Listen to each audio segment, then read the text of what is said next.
Welcome to the Entrepreneurial Pharmacy Podcast, your guide to buying, selling, or starting a pharmacy, featuring Ollin Sykes and Scotty Sykes. All right, welcome everybody to the Entrepreneurial Pharmacy Podcast, and this can be your guide to buying, selling, or starting a pharmacy. Today we're talking about selling your pharmacy and are you ready to sell? Maybe you are, maybe you're not. So let's just kind of dive into that topic and kind of think about the things you need to be thinking about before selling your pharmacy. So, Dad, how far in advance should you be looking before we look to sell a pharmacy? Oh, I think, Scotty, you got to be looking multiple years in advance. And actually, the longer the better. 3 or 4 years out is not too far in advance to start getting your books and records and tax documents in order. Because clearly, whomever is going to be taking a look at the pharmacy, once you have an identified potential buyer in place and a non-disclosure agreement has been checked off, the due diligence process will begin. And if your books and records are not in order, this can cost you a lot of money in terms of potentially what you might otherwise receive for the sale of your pharmacy. And we talk about books and records, kind of dive into that. What do we mean by that? Yeah, we're talking specifically having assuming you use QuickBooks, having your QuickBooks files, your balance sheet, your P&L information, tying into the actual numbers at the end of the months and or the years. For example, having your cash reconciled, your third-party receivables balanced and verified each and every week to month to make sure that you've got those under control, because the offset to that affects your revenue. Hopefully you've got a perpetual inventory system for your script files and adjusting your inventory monthly.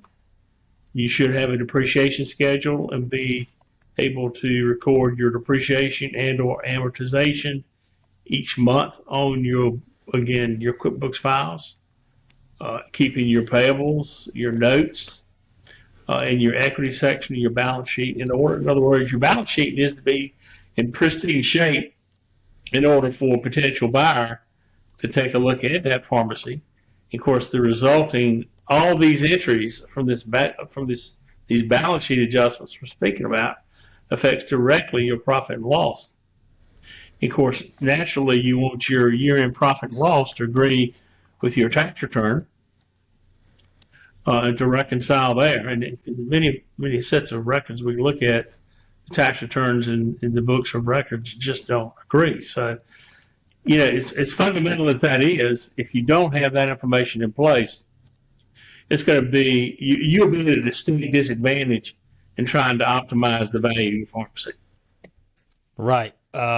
Because if somebody looking to buy a pharmacy comes to us and brings us, for example, numbers and financials and tax returns that are all over the map, that's not going to hurt. That's going to hurt the seller, not the buyer. It's going to hurt the seller. In some cases, the buyer may say, well, your books and records are in such a bad shape, I don't want anything to do with it. Or while you might be intending to sell the common stock of the entity, they may say, well, I don't want to do that because I can't trust your numbers.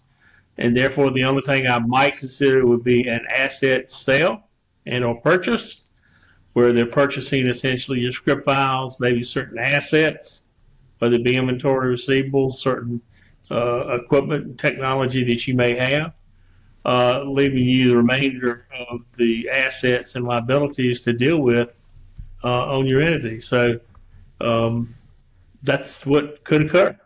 Yep, because we've definitely seen where we've told buyers that these numbers are in such bad shape, you're better off not even getting near this thing. No question about it. I see that quite frequently, as a matter of fact. So what about why would you want to sell? Why, are you ready to sell? perhaps let's talk about that. Are you in the position to sell? Is it a life situation you're in? Is it a fire sale? What kind of? Well, there are different reasons that folks want to sell. Some may be health reasons, some may be family reasons, maybe a divorce, maybe multiple owners in a pharmacy that for whatever reason cannot get along. There's just a whole host of reasons why someone may want to sell that pharmacy. Clearly, you don't want to be in a position where you have to sell. You want to clearly be in a position where you have the options to let multiple parties take a look at your pharmacy. I'm involved in several right now, and we've actually gone through a pretty comprehensive analysis by one set of buyers, and they were looking for a fire sale. And this particular pharmacy that I'm working with is not a fire sale pharmacy. In fact, they fill over 200,000 scripts a year. It's not a small pharmacy. It's a very profitable pharmacy. It has some nuances to it that have to be understood by a potential buyer. There are options here for buying both the common stock and or the assets, depending on the potential buyer, as the case may be. But again, there's multiple reasons why folks do want to sell. And so I guess the takeaway here is that timeline, planning out far in advance, preparing yourself, preparing the books, preparing why you want to sell, and putting the plan in place, making sure you're ready to sell. So that timeline is a key first step here in selling your pharmacy. It's critical to start, again, 3 or 4 years out in advance.